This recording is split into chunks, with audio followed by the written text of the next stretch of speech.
Hello বন্ধুরা, কেমন আছো সবাই? আমি হলাম সমীর আর তোমরা দেখছো আমার ইউটিউব চ্যানেল রাইডার উপর সমীর। তো নিয়ে চলে এসেছি নতুন একটা ব্লগ, নতুন একটা জয় রাইড। আজকে আমি চলে এসেছি ফলতা রিভার সাইটে। তো ফলতা রিভার সাইটের সম্পূর্ণ ডিটেলস আজকে আমি দেবো। এই যে এটা হিস্টোরিক্যাল প্লেস, তো তার হিস্ট্রি সম্বন্ধে একটু বলবো। তো আমি আপাতত চলেছি বাইক নিয়ে ফলতার দিকে বাইপাস হয়ে। আর তোমরা ফলতাতে কীভাবে আসবে, বাবুঘাট বা কলকাতা থেকে 83 লোকাল বাস বা WBTC নৈনানগামী বাসে ফলতা আসতে পারো, ও শিয়ালদা ডায়মন্ড ট্রেনে ডায়মন্ড নেবে, অটোতে অথবা বাইক বা প্রাইভেট কারে করে এখানে খুব সহজেই আসা যায়। হ্যাঁ, ফলতা হলো পশ্চিমবঙ্গের দক্ষিণ চব্বিশ পরগনা জেলার ডায়মন্ড হারবার সাব ডিভিশনের ফলতা ব্লক অঞ্চলের ফলতা হলো হুগলি নদীর তীরে একটি বিশেষ পিকনিক স্পট। ফলতা ছিল আগে ব্রিটিশ আমলের শহর, এখন সেটি শিল্পাঞ্চলে পরিণত হয়েছে, যেটা ফলতা বিশেষ অর্থনৈতিক অঞ্চল নামে পরিচিত।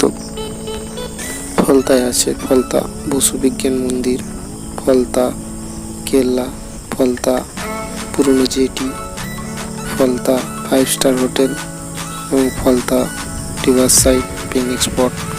তো আমরা আপাতত এসে গেছি ফলতার পুরনো জেটিতে, যেখান দিয়ে মানুষ যাতায়াত করে হাওড়া জেলায় যায়। এই হলো বোস ইনস্টিটিউট, যেটি প্রায় সারা বছরই সাধারণ মানুষের জন্য বন্ধ থাকে। এটি একমাত্র 31শে ডিসেম্বর জনসাধারণের জন্য খুলে দেওয়া হয়। আমরা দেখছি এখন বিখ্যাত বৈজ্ঞানিক আচার্য জগদীশ চন্দ্র বসুর বাগান বাড়ি, যিনি আবিষ্কার করেছিলেন গাছেরও প্রাণ আছে। তার বাগান বাড়িটা আপাতত দেখছি। এখানে বিভিন্ন ধরনের সবজিও চাষ হয়, যেগুলো শীতের মরশুমে গাছের বাজারেই ফলতা বাজারে বিক্রি হয়।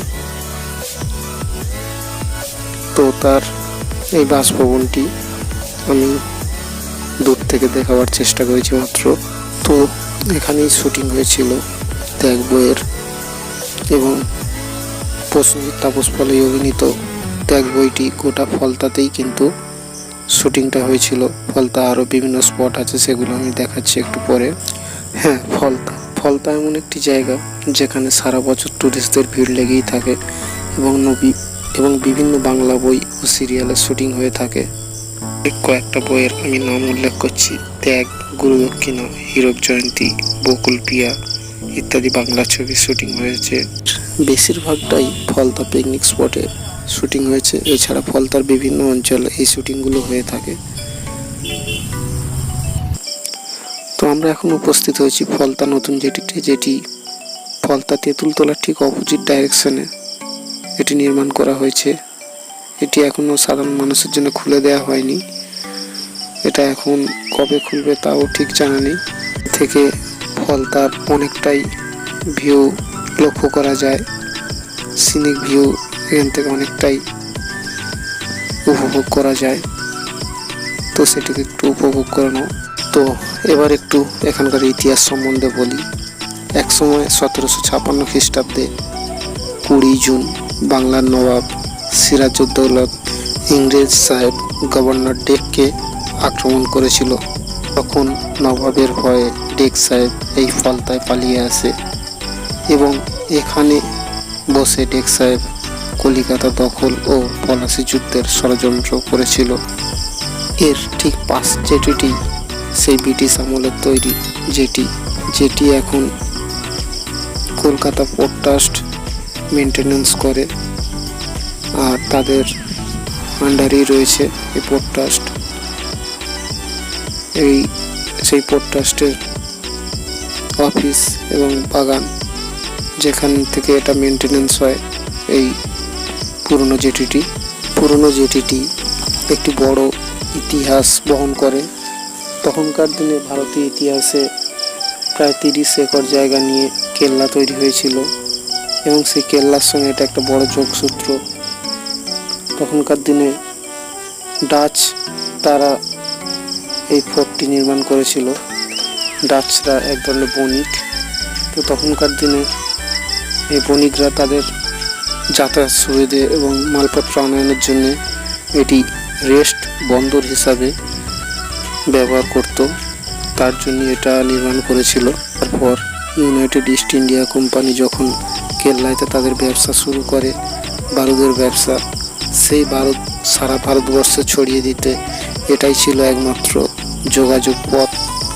এখান থেকে কলকাতা ও হলদিয়ার সঙ্গে যোগাযোগ ব্যবস্থা খুব সহজেই হতো এবং তাদের মালপত্র ইম্পোর্ট এক্সপোর্ট খুব সহজেই এখান থেকে করা যেত। আর এখনও এখানে দূরপাল্লা যেমন কলকাতা হলদিয়ার ভেসেল লঞ্চ এখানে আসে, তারা বিভিন্ন রকম কাজ এবং নিয়ে ভ্রমণ করতে আসে। স্থানীয় কোনো নৌকো বা লঞ্চ এখানে নোঙর করতে দেওয়া হয় না। আজও এই জেটি স্মৃতির হাত ধরে দাঁড়িয়ে আছে এবং বছর বছর এখানেই দাঁড়িয়ে থাকবে।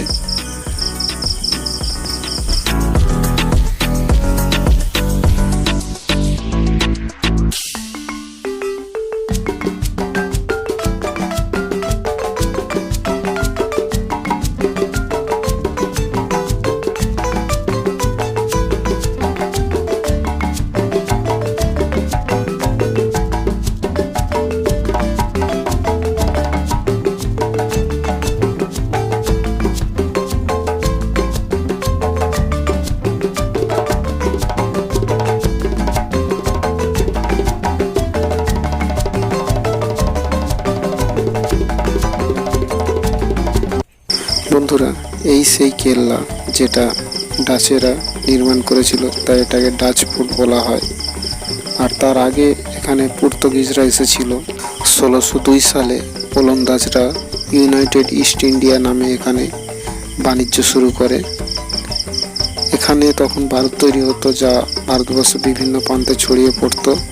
আর এই যে বীজের উপর দিয়ে হেঁটে যাচ্ছি, এটা ছিল আগে লোহার বীজ, যেটা মোটা মোটা শিকল দ্বারা দুধার দিয়ে টান দেওয়া ছিল। শত্রু আক্রমণের হাত থেকে রক্ষা করতে এটাকে উপরে তোলা থাকতো এবং যাতায়াতের জন্য এটাকে ফেলে দেওয়া হতো।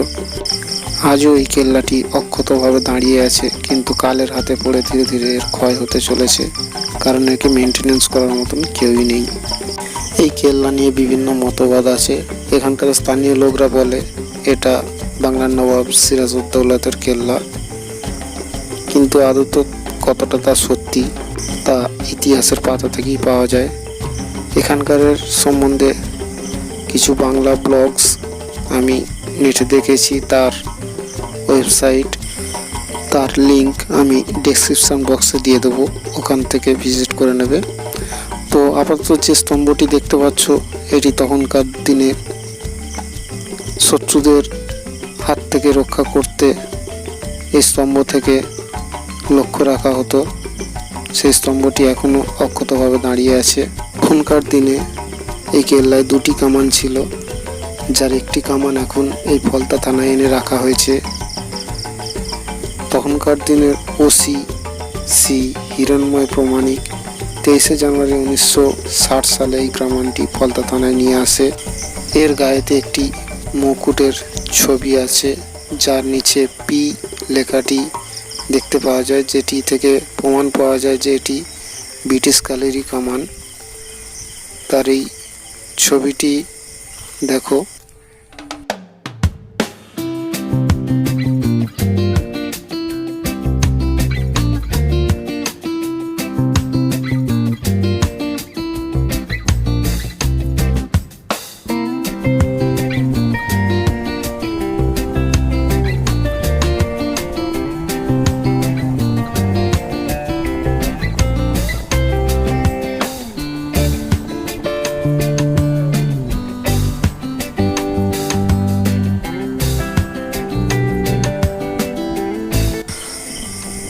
বন্ধুরা, আমরা এখন পৌঁছে গেছি সেই রিভার সাইড পিকনিক স্পটে। আর আমার ডান সাইডেই রয়েছে সেই রিটেজ রিভিয়া হোটেলটি। এখানেই শুটিং হয়েছিল সেই ত্যাগ বইয়ের সামনের জায়গাটি। এখানে আরও অনেক বইয়ের শুটিং হয়েছিল, বকুল পিয়া, গুরুদক্ষিণা, ঠিক মনে পড়ছে না। তো অনেক বইয়ের শুটিং হয়েছে, তোমরা জানো। ফলতার শুটিং মানে অনেক বইয়েরই শুটিং, খুব পুরনো পুরনো বইয়ের শুটিংগুলো হতো। এখন বিভিন্ন রকম সিরিয়ালের শুটিং এখানে হয়। এই জায়গাটি আজও একইভাবে মন কাড়ে সবার। এখনো সমস্ত দিন ভিড় এখানে লেগেই থাকে। তো আমি একটু সকালের দিকে গেছি, যার জন্য একটু ভিড়টা চোখে কম পড়ছে। তো তারপরেও দু একটা টুরিস্ট আমি দেখতে পাচ্ছি এখানে।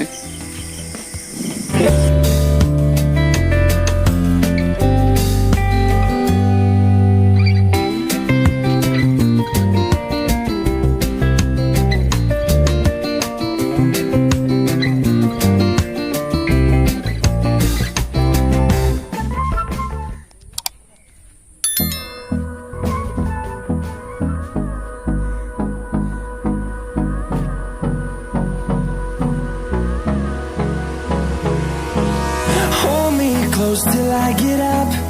Time is barely on our side. I don't wanna waste what's left. The storms we chase are leading us, and love is all we'll ever trust. Yeah, no, I don't wanna waste what's left. And on we'll go, through the wastelands, through the highways, till my shadow turns to sun rays. And on we'll go, through the wastelands, through the highways. And on we'll go.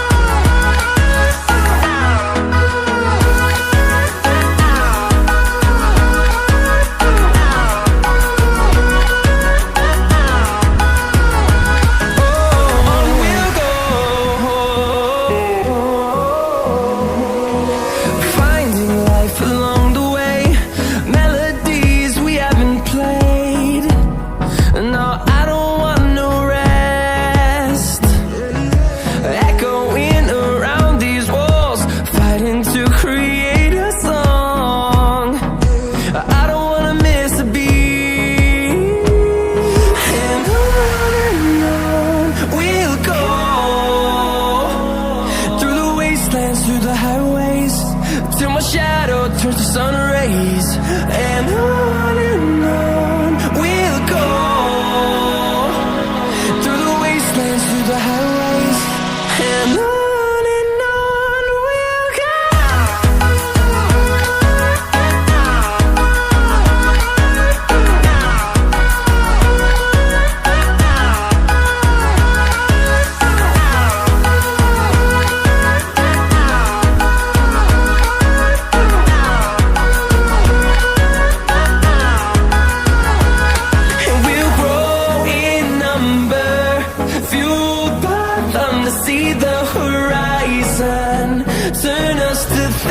বন্ধুরা, এখানে খাওয়া দাওয়া এবং থাকতে চাইলে রয়েছে বিভিন্ন মানের ভালো ভালো হোটেল, 5 স্টার, 2 স্টার, 3 স্টার, বিভিন্ন রকম হোটেল রয়েছে।